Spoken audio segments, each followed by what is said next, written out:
বন্ধুরা দেখতে থাকো নতুন পর্ব। বিয়ে তো মিটল, কিন্তু আসল খেলা তো সবে শুরু। কুসুমের পায়ের এক পাটে নূপুর, আর তাতেই নাকি লুকিয়ে আছে অতীতের এক ভয়ানক সত্যি।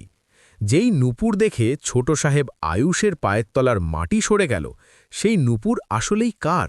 কুসুম কি তবে সাধারণ কোনো মেয়ে নয়? তার আসল পরিচয় জানলে আপনিও চমকে উঠবেন। আজকের ভিডিওতে থাকছে টান টান উত্তেজনা, তাই এক সেকেন্ডও মিস করবেন না। নমস্কার বন্ধুরা, কুসুম সিরিয়ালের নতুন পর্বে আপনাদের স্বাগত। অবশেষে সমস্ত জল্পনা কল্পনার অবসান ঘটিয়ে ঈশান আর অনুশ্রীর বিয়েটা হয়েই গেল। আর এই শুভ কাজে কুসুম যেভাবে সবার পাশে ঢাল হয়ে দাঁড়িয়েছিল তা সত্যিই প্রশংসনীয়। কিন্তু আসল ঘটনাটা ঘটল ঠিক তারপরেই। রাত হয়ে যাওয়ায় কুসুম যখন বিদায় নিয়ে চলে যাচ্ছিল, ঠিক তখনই তার পা থেকে খসে পড়ল একটি নূপুর। আর সেই নূপুরটি কুড়িয়ে নিলেন স্বয়ং ছোট সাহেব আয়ুষ। নূপুরটি হাতে নিতেই আয়ুষের চোখ কপালে উঠল।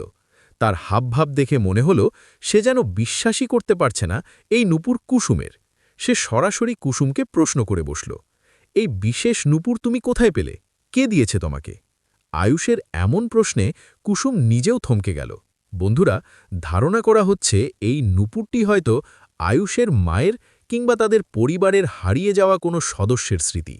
তবে কি কুসুমের সাথে আয়ুষের রক্তের কোনো সম্পর্ক আছে, নাকি কুসুমই সেই হারিয়ে যাওয়া কেউ? এই একটি নূপুর কি তবে কুসুমের আসল পরিচয় সবার সামনে এনে দেবে? জানতে হলে চোখ রাখতে হবে আগামী পর্বে। এই নূপুরের সূত্র ধরে কি কুসুম আর আয়ুষের মিল হবে? কমেন্ট করে জানান আপনার মতামত। গল্পের মোড় এখন কোন দিকে যাবে তা জানতে আমাদের সাথেই থাকুন। ভিডিওটি ভালো লাগলে লাইক দিন এবং বন্ধুদের সাথে মিউজিক শেয়ার করুন। আর কুসুম সিরিয়ালের প্রতিটি আপডেট সবার আগে পেতে এক্ষুনি আমাদের চ্যানেলটি মিউজিক সাবস্ক্রাইব করে পাশের বেল আইকনটি বাজিয়ে দিন। দেখা হচ্ছে পরের ভিডিওতে। ততক্ষণ ভালো থাকুন, সুস্থ থাকুন। ধন্যবাদ।